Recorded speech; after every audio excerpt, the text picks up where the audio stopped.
welcome to my show, Searching for Integrity. My name really is John Smith, and I'm searching for people with integrity. Why? Because our country suffers from IDD, Integrity Deficit Disorder. You like that one? I do. That's become a favorite. Yeah, that's great. And then once we get that point, I'll tell you about the my audience. They're listening in right now, and I want to tell them about you. You tell me the filing of it and the quick idea of what it's about. So, I'm a hypnotherapist, Yes. and Robert Nunez, Yeah. who's here, Robert. is my client. He's more than just a client, of course, in terms of his whole life lived before he came to me for hypnosis. About a year and 3 months ago, his concern was that he felt he might be having been abducted for basically his whole life. Whole life. 58 years. Right. Wow. So we started that very first day with the intention of Robert's higher self coming through, and I would ask questions, and Robert's higher self, everybody has a higher self according to the theory that I work from, and the higher self knows everything. So the higher self would be able to answer Robert's questions about what had been going on for all these years. Do you want to say how many years that was when you first met your gray? When I first saw the gray, I was 5 years old. I was in my room, and it talked to me telepathically. I got scared and ran and hid in my mom's bathroom, and it was still talking to me. And he said that he wouldn't harm me. So I came out, and that's when I saw the gray, about 8 foot tall, big black eyes, thin, bluish grayish color. Yeah, so he put his arm out and said he'll never hurt me, and that's the last I remember. And so we've learned a lot about extraterrestrials and the gray species in particular. Right. The gray is the one who showed up unexpectedly. Robert was naturally frightened by the sight of this 8-foot specter entering his room. So he shook his brother to try to get his brother, who was sleeping, to wake up. And we have discovered that the extraterrestrials have this ability to put everyone else in the household to sleep, to stay asleep while they abduct their, you could say, their victim, their object for experimentation. Experimentation, testing. Right. So that's how it began on the earthly plane. Okay. For Robert. That's amazing. I want to produce something here to my audience, and that is that these people are professional there you go, hypnotherapists, and I am, yes. yes, and you both are involved with this, and you've done how long with this? You were just a basic hypnotherapist before Robert came along, is that right? Well, I actually years ago had a client come who was able to go back in time. He time traveled 25,000 years. And he has quite a story. As a matter of fact, we ended up writing a book about that, and there will be 2 more books in the series.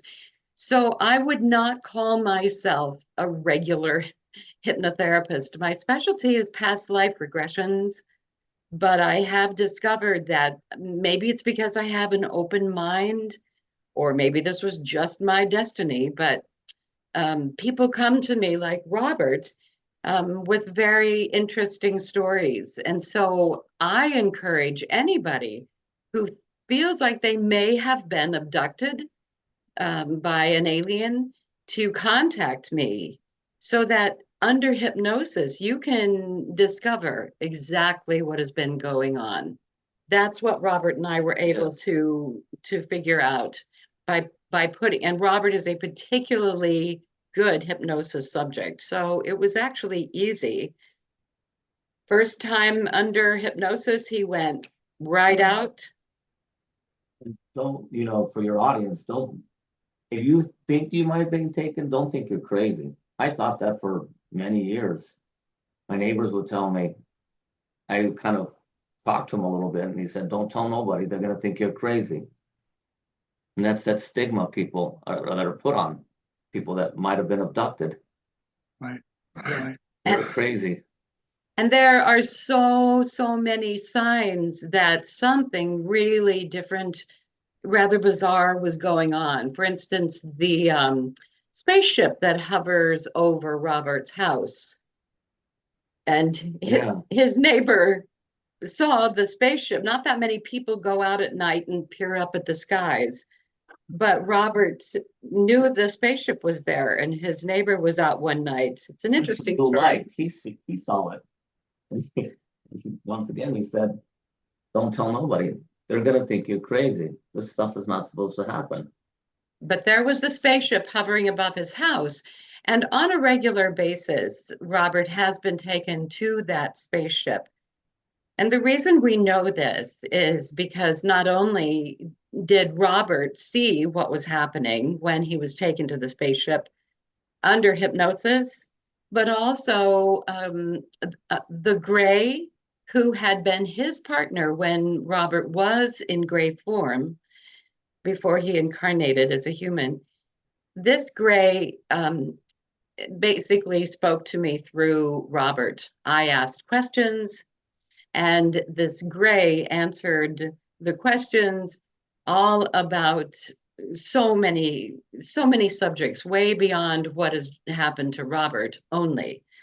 But it was actually affirmed that yes, indeed, Robert had been taken for experimentation since he was 5 years old, and now he's 58. Or did you just turn 59? 59. Now he's 59. Just had a birthday. That's great. That's great. Now I do have, go ahead. And some of the reasons that he suspected that he was being taken included marks that he would find on his body when he woke up in the morning. And there would be bruises, different marks. I've taken photos of them. I got some that even look like little tiny blood blisters. And when you pop them open, it's a clear jelly. And then they seem to disappear after they touch the air. They don't last maybe about a minute, maybe a minute and a half, and then it's gone. I've had a lump on my neck, which the doctor said that it was radiation poisoning. My lymph nodes were covered with nodules. So I had to get authorization. I spoke to an oncologist. He said, you probably got radiation poisoning. By the time I got my MRI, the nodules were gone. We did a session, and Kryste asked Fred, what was that? What had happened? The spaceship is full of radiation. So they caused it. They had to take it away. And we call his partner from when he was a gray, Fred. So the Fred is the entity who answers all the questions that I asked. Robert would come to a session with new questions every time. The book I'm writing about this is called 31 Conversations with an Alien. And we recorded all of the sessions, and I took notes. So in the book, we describe everything that was said. We So I have the recordings to work from. But anyway, the alien, yes, we named him Fred. Fred, Fred. even though they don't have gender. Fred is an entity, a being, genderless, but we felt like Fred had sort of a masculine quality to them. So Robert decided to call him Fred. Right. That works. Yes. I'm somewhat familiar with a hypnotherapist. A couple of times on past life regressions. Oh, you've done them? I have. And mine, though, didn't go into space or anything like that. But then I don't know that I want to. Maybe I'll just let Robert do that. Yeah. Robert, as Fred tells us, Robert is very, very strong, both physically and mentally.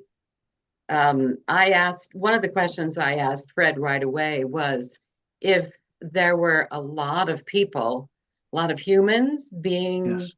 taken, and Fred said only certain people can withstand the experiments. Most humans are too weak.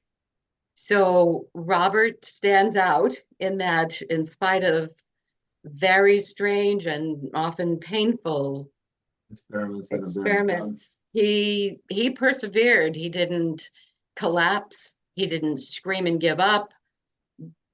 But it was very interesting when Robert, when I put him under. I'm talking about you as if you're not here, but I don't mean to. Yes. So we wanted to know what life was like when Robert was a gray. So we actually did a past life regression a few times to see what life was like when he was in gray form. And that was quite fascinating and illuminating. How Kryste much? asked me to describe myself, and I didn't describe myself looking like a human. It came out that I had the bluish gray tint, large eyes, no hair. You couldn't see no veins. Very tall. Very tall, about 8 foot tall. And that's the way I described myself, looking like as I was a gray, which I was a gray in a past life. Yeah. So it was odd. And the circumstances that he encountered were really revealing, because I wanted Robert to go back to ancient times to see what ancient humans did when they saw an extraterrestrial in their midst. That was fascinating. Yes. I had told Kryste while under hypnosis that they're looking at me as if I were a god, the way they're mesmerized, the way they treat us. And it was explained in probably another session that the aliens were the ones that taught them religion, taught them mathematics, astronomy. They needed to have structure. They needed to have stability. So the aliens taught the early humans all this. And so the aliens were looked upon as gods because they were obviously so much more advanced than the humans, and they still are. Fred told me many times, oh, humans, you are so primitive. Your technology is so primitive. The Greys don't have a lot of respect for us humans, it seems. Wouldn't you say? Very much so. Yeah. They think of us as still primitive. Sort of like insects with whom they can interact and experiment. One conversation, they said ants have more structure and stability than humans. Yes, that their society, the society of ants, their structure is more advanced than humans because they work together. They don't kill each other like humans do. Right. Interesting. Yeah. And when you were Yeah. describing that, I thought of a humorous moment. Uh, yes, Mr. Benny. They look at us as slaves. Oh, yeah. Yeah. That's right. That's right.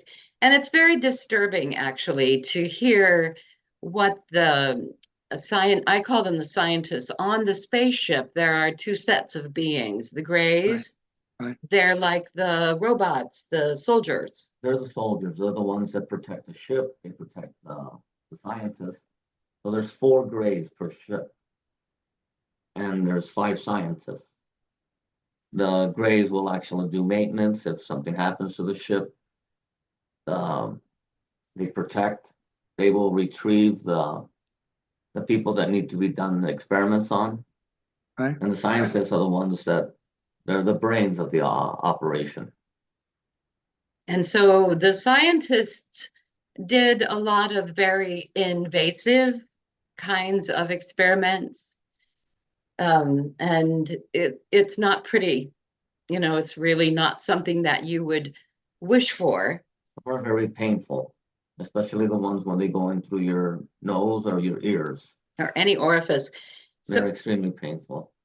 so a couple of times I put Robert under, and in order to go back to the table and see exactly what was happening during an experiment.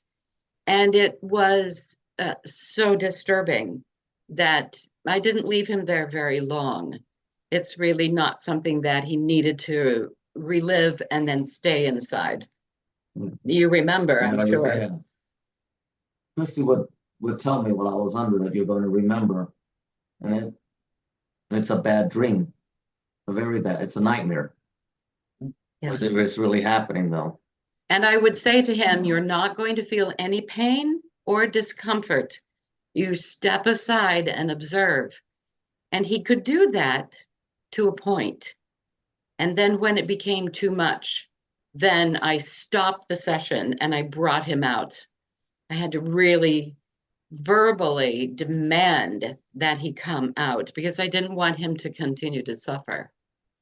So this is Right. not a romantic thing. No. We're not painting this as some sort of a party. Being abducted is anything but a party. And it's really amazing that Robert could have withstood all of this for a lifetime.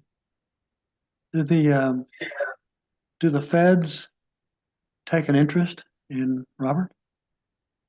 They don't know about him. I don't think they know. I don't That's think they good.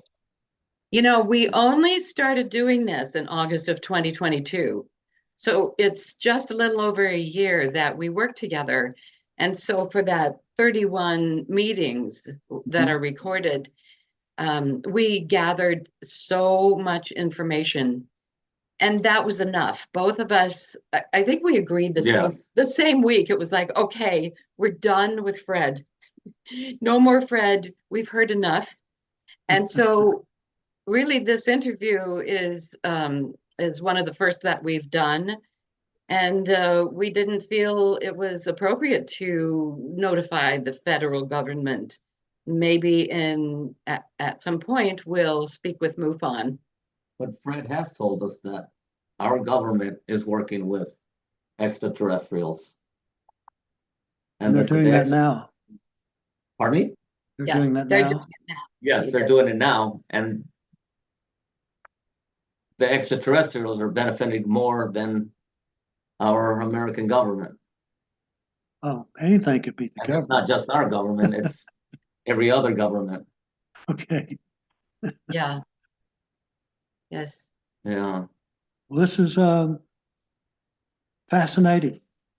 That's the word I comes to tell with. I was looking through some of the information on here, and there's a note here that said that Hinduism, there are descriptions of different dimensions of reality, different planets, and different kinds of species that populate them, along with advanced technologies and abilities. I just saw that Hindus are part of it, or at least deeper into it. It's our society. I feel like our modern society in the Western countries, yeah, don't give any credence to the idea of extraterrestrials basically bringing humans along. But primitive societies and different religions like the Hindus, they have a whole different outlook and a whole different perspective on it. So actually, Robert and I still find it difficult to talk to certain people that we know, certain friends and certain family members who don't want to hear about it. They don't believe it. I don't mind if people think I'm a little crazy. I've always been a little bit Right. to the left of what most people might accept as reality, but it's happening all over the world. The experiments are going on. The extraterrestrials are here. There are over 120 extraterrestrial species that have been recognized and documented. Wow. Fred Yeah, I had have a mentioned question. there's many different types of extraterrestrials. Are there different races of humans and more? I see. I see. I see. Yeah. Now, So I'm going to ask Robert. Robert, did you, knowing that we're going to do this today, and you wear a gray shirt? you wore a green shirt. Is it a gray shirt or green shirt? It's green. Green, Okay. green. Yeah. I thought it was a gray shirt.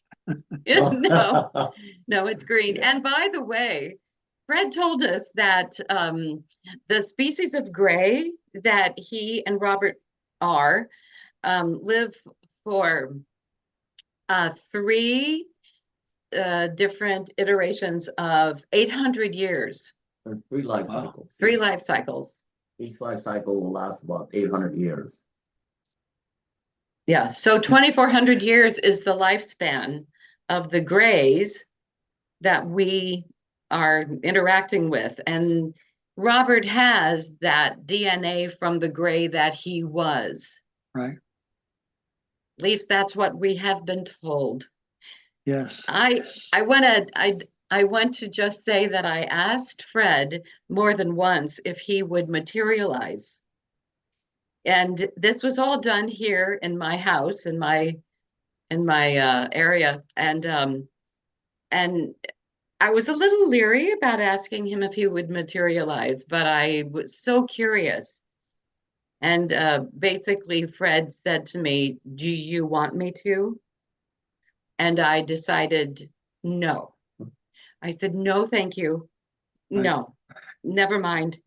And then the second time I asked Fred said that if he were to materialize in my home, that means that he would be gone from the ship, and the scientists would then know that he was speaking with Robert and with me. And he wasn't supposed to be. Right. That wasn't sanctioned by the scientists. So Fred, couldn't leave the ship to materialize in my house. That's amazing. Absolutely amazing. Yeah, that is. I thought maybe he'd just give me a sign, like, send a butterfly or a whole crew of butterflies, or turn the lights Right. on and off. Yeah, yeah. Fred Yeah. said, "I am not a magician." Right. So It's amazing. Amazing. Amazing. he set me straight many times. I would ask the same question over and over because sometimes he wouldn't give a full answer, and he would say to me, "That is a repetitive question." No. He scolded me. Right. Fred didn't like that. He is unemotional. They don't have music. They don't have art. They don't have color. They don't write. It's all telepathic communication. So it's a very, very different world they live in. And they don't understand emotion. No, there's no emotion. Is it true that you live in? No. I'm sorry. Kryste would say that these tests that you're doing is torturing. No, it's not. We're not torturing him. Yeah. Fred kept saying, "We are not hurting him. I would never torture him." But they were. even though I Right. would be screaming when some of the procedures were done. Okay. They don't see that as No. being tortured. Did you find a location as Tucson to live? I was born here. My mother and father are from here. I see. So, but I don't know why the aliens picked Tucson, Arizona, or the Gray picked Tucson, Arizona to have me grow up in. That's an anomaly. We never asked that question, did we? No. Well, I did ask Fred how the host, they call My mother. Robert's mother the host, since Robert was a gray and then was born as a human. The host, I said, how was the host chosen? Was it random, or was there a reason that Grace became the mother? And do you remember what Fred said? He said it was random, Random. That's right. It was random. which is hard to believe. It But is. It is. Um, so are you still from Tucson? Yes, I am. Yes. I Yeah. live in Tucson myself. Oh, really? Yeah. Yeah. you live in Tucson, Arizona? That's right. I I'm You're enjoying these nice winters then. Not too cold. Beautiful. Well, it's the hot part. Oh yeah. That's well, we could have gotten together in person. Oh, Interesting. let me give you an opportunity to pitch your book and where it's sold. Thank you. So back in 2015, I had a really fascinating experience begin with a client who remote viewed and time traveled. And his name is Rick Chavez, and we became the co-authors of this book, Discovery, book 1 of the Right. Legacy series. Right. This is available on Amazon, or if you email me at christeandrews@gmail.com, I will send you an autographed copy as long as you're in the United States. And there is a bonus chapter that you would get as well, but it's available on Amazon. Kryste is spelled Kryste, Andrews, Andrews, @gmail.com. And it's a fascinating book about a tribe that really lived 25,000 years ago. And they were probably the precursors to the Basque people who Right. live in France and Spain. Well, I want to thank you for being part of our show. You're the only people with this subject. You're the winner. You're the winner. There's nobody else close to it. And thank you. I want to thank you and let my listeners say thank you to you, because that's how they make the wheels turn. Well, we're very glad for the opportunity, Yes. John. Thank you. And My I pleasure. bought a lot of books recently since becoming more and more interested in the subject of extraterrestrials. And there are no other individuals who have written their story and have said that they are a hybrid who, came here to be in human form so that they could be experimented on. I mean, that's basically what the agreement was. And Right. so for me, Robert is a very brave individual. I second that. Thank you. I appreciate that. Great. Let's see. Tuning in to Searching for Integrity. I like that part. And I have an audios for my happiness, I think. So long and happy trails to you, to all, until we meet again. Thank you. Thank you very much.